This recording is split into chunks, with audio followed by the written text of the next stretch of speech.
She said she was single, but her husband messaged me. I met Sarah on a dating app. She was funny, intelligent, and had this effortless charm that made our conversations flow like we had known each other forever. She told me she was single, looking for something real, and I believed her. After weeks of late-night talks and inside jokes, we finally decided to meet in person. Dinner at a cozy Italian restaurant, candlelight flickering between us as she laughed at my bad jokes. Everything felt right. As the night ended, she grabbed my hand, squeezed it gently, and said, "I had an amazing time." Her eyes held a warmth that made my heart race. Days turned into weeks, and we saw each other often. We texted constantly. Everything about her felt genuine. She never dodged my questions or acted suspicious. So when I received a random message from an unknown number one night, I didn't think much of it. But the message sent a chill down my spine. "Hey, I'm Sarah's husband. Let's talk." I stared at my phone, heart pounding. This had to be some mistake. A prank, maybe? Sarah was single. She told me so. I hesitated before replying, "I think you have the wrong person." Within seconds, another message popped up. "No, I don't." Then he sent a picture of her, Sarah, laughing in a family photo with a man and 2 kids. My stomach twisted. Before I could process it, my phone buzzed again. "Meet me tomorrow. If you care about your safety, you'll come." I barely slept that night. My mind raced with possibilities. Was this a setup? A trap? Or worse? Was I about to meet a furious husband ready to rip me apart? By morning, my nerves were shot. I debated ghosting the guy, blocking the number, and pretending none of this happened. But curiosity gnawed at me. I needed answers. So I replied, "Where?" The address he sent was a quiet cafe on the other side of town. Public place. Smart choice. For both of us. I arrived 10 minutes early, scanning every face, my pulse pounding in my ears, and then I saw him. A tall man in his late 30s, broad shoulders, neatly dressed. He had an air of calm, but his eyes told a different story. Tired, worn, maybe even betrayed. He waved me over. I hesitated before sitting across from him. "Coffee?" he asked, like we were old friends. "No thanks," I said. "Look, I don't know what Sarah told you, but she told you she was single," he interrupted. "I know." I swallowed hard. "So, she's not?" He let out a bitter laugh. "We've been married for 10 years. A sinking feeling settled in my gut. "She's done this before," he continued. "You're not the first." My mouth went dry. "Wait, you're telling me she does this often?" He nodded, pulling out his phone and flipping through messages. Different names, different guys. Some of the messages were nearly identical to the ones she had sent me. "She likes the thrill," he said. "The attention. She finds guys, makes them feel special, and then when she's done, she moves on." I felt sick. Everything we had. The late-night talks, the deep conversations, the way she looked at me like I was the only one that mattered. It was all fake. "Why are you telling me this?" I asked. His jaw tightened. "Because I thought about confronting you in a different way." His knuckles turned white as he gripped his coffee cup. But I realized, you didn't know. Just like the others. I exhaled slowly, the weight of the truth crushing me. "She's good at lying," he said. "Really good. I needed you to know the kind of person she is before she does it again." I nodded, speechless. Then he slid a folded piece of paper across the table. I frowned. "What's this?" "Her next target," he said. My heart pounded as I unfolded the note. A name, a number. "She's already talking to him," he continued. I figured, maybe you'd want to warn him before she ruins his life too. I stared at the paper, conflicted. Did I want to get involved? Or should I walk away before I got tangled in this mess any further? I stared at the name and number on the folded paper, my stomach twisting into knots. "Why me?" I asked, looking up at Sarah's husband. He sighed, rubbing his temples. Because you're fresh out of her trap. You know exactly how convincing she is. If I try to warn him, he'll think I'm just some jealous, controlling husband. He paused. But if you reach out, maybe he'll listen. I exhaled slowly, weighing my options. I had every right to walk away, to pretend none of this ever happened. But the thought of another guy falling for her lies, the same way I had, made my blood boil. I picked up my phone, hesitating for only a second before typing the number. Me. Hey. You don't know me, but we need to talk about Sarah. Minutes passed. Then 3 dots appeared. Unknown number. Who is this? I glanced at Sarah's husband. What's this guy's name? Nick, he said. I turned back to my phone. Me. My name's Jake. I've been seeing Sarah. I thought she was single. She's not. She's married. The dots popped up again. Then nothing. Just silence. Think he'll believe me? I asked. Sarah's husband took a sip of his coffee. Maybe. Maybe not. Then my phone buzzed. Nick. This some kind of joke? She told me she was divorced. My fists clenched. Divorced? That was a new one. Me. She's not. Her husband is sitting across from me right now. Look, man, I was in your shoes just a few weeks ago. I know it feels real, but she's playing you. Just like she played me.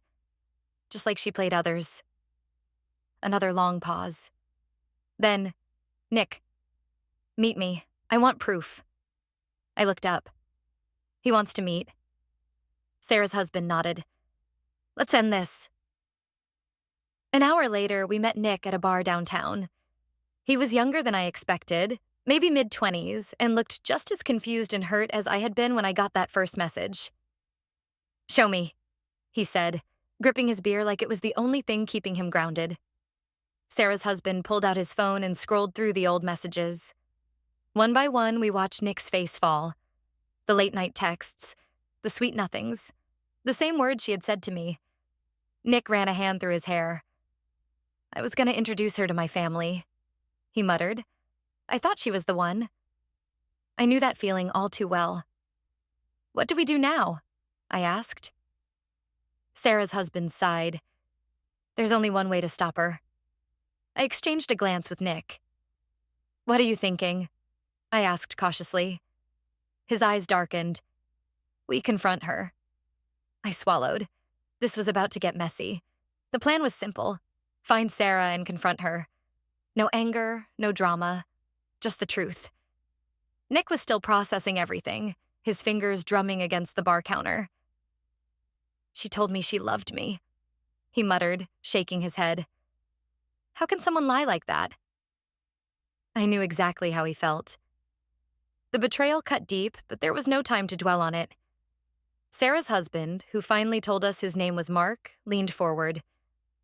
She doesn't think she'll get caught. That's why she keeps doing this. Then let's catch her, I said. Nick hesitated. How? Mark slid his phone across the table. On the screen was Sarah's most recent message to Nick. Can't wait to see you tonight. Same place? Nick's face hardened. You want me to go and act like nothing's wrong? Exactly, Mark said. We'll be watching. Once you get her comfortable, we'll show up. I nodded. She won't be able to talk her way out of this. Nick exhaled sharply. Fine, let's do it.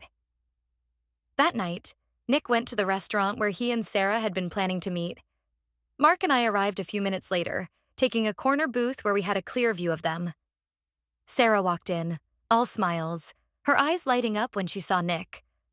Watching her from a distance, I realized how easy it had been to fall for her charm. She made you feel like the only person in the world. Nick played his part perfectly, leaning in as they talked, acting like nothing was wrong. But I could see it in his eyes. The hurt, the anger bubbling beneath the surface.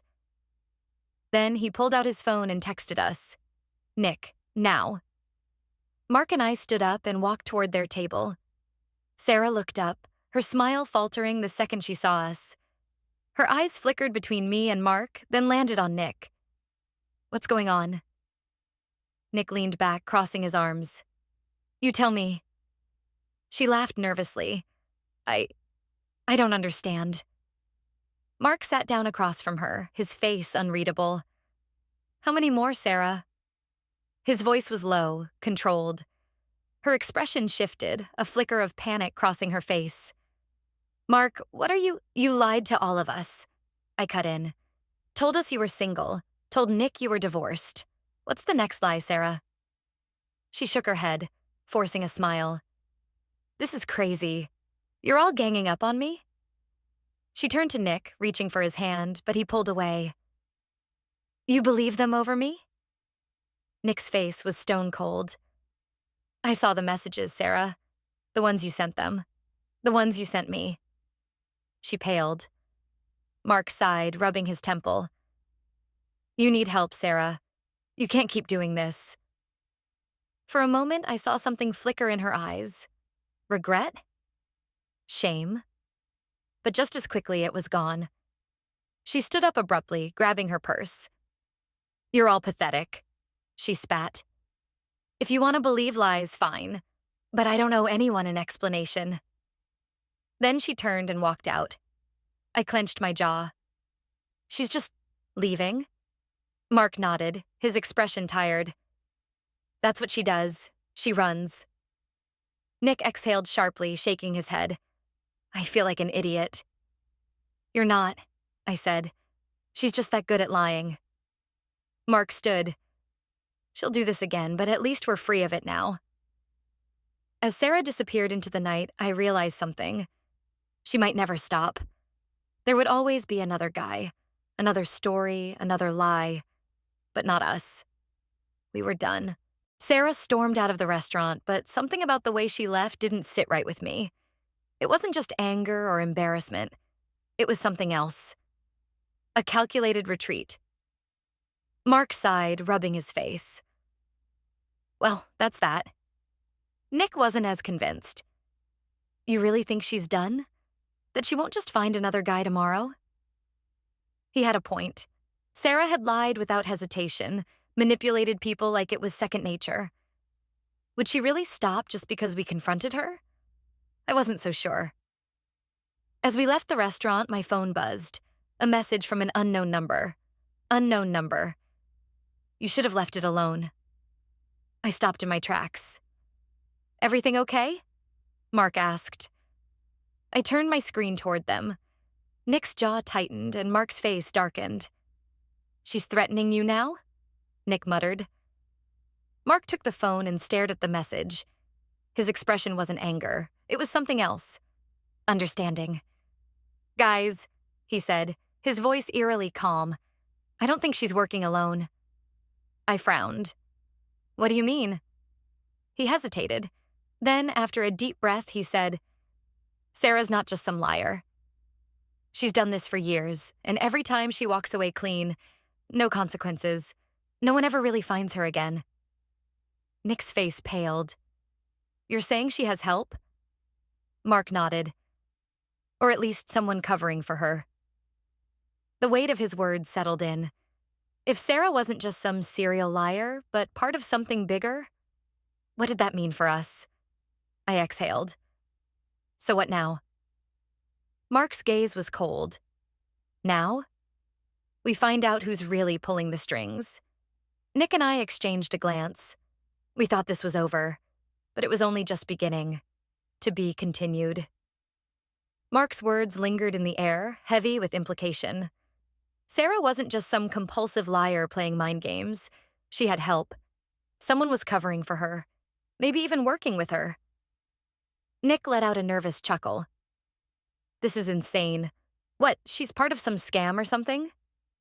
Mark's jaw tightened. I don't know, but I spent years trying to understand why she does this, how she keeps getting away with it. Every time someone gets close to exposing her, something happens. They back off. They disappear. They regret ever getting involved. I shifted uneasily. Disappear? Mark turned to me. A guy she dated a year ago, before you. He tried to go to the police. The next day, his car was torched outside his apartment. He moved 2 weeks later, never spoke about her again. A chill ran down my spine. You think she was behind it? Mark nodded. Or someone close to her. I glanced at Nick, who was staring at his phone. His hands were shaking. She just texted me, he whispered. We leaned in. The message was short. Sarah, don't listen to them. They're lying to you. Come meet me alone. I can explain.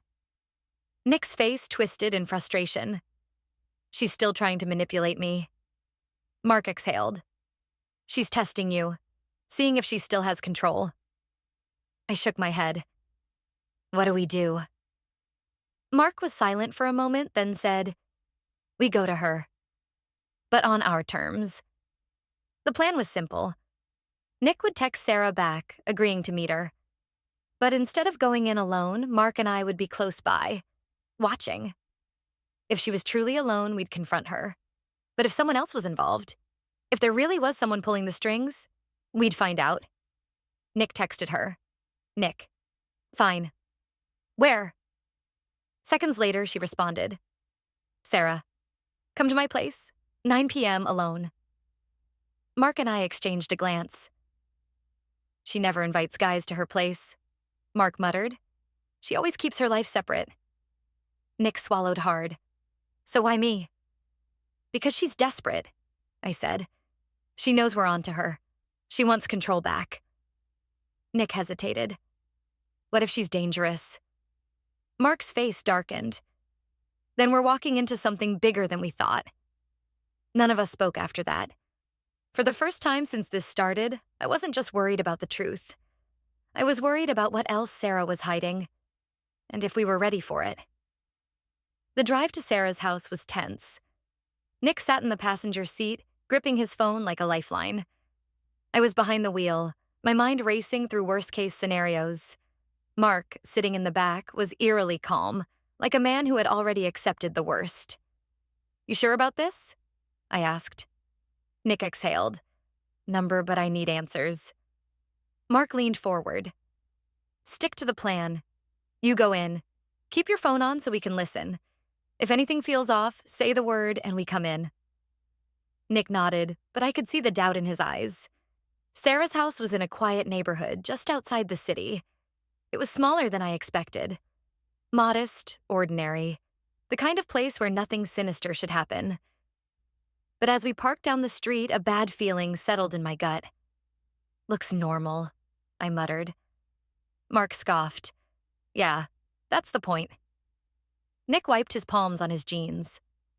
All right, let's do this. We watched from the car as Nick walked up to the front door. The porch light flickered as he knocked.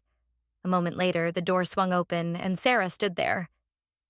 Even from a distance, I could tell she had been crying. Her eyes were red, her posture tense. She stepped aside. Nick hesitated, then walked in. The door shut behind him. Mark and I sat in silence, listening through the open call.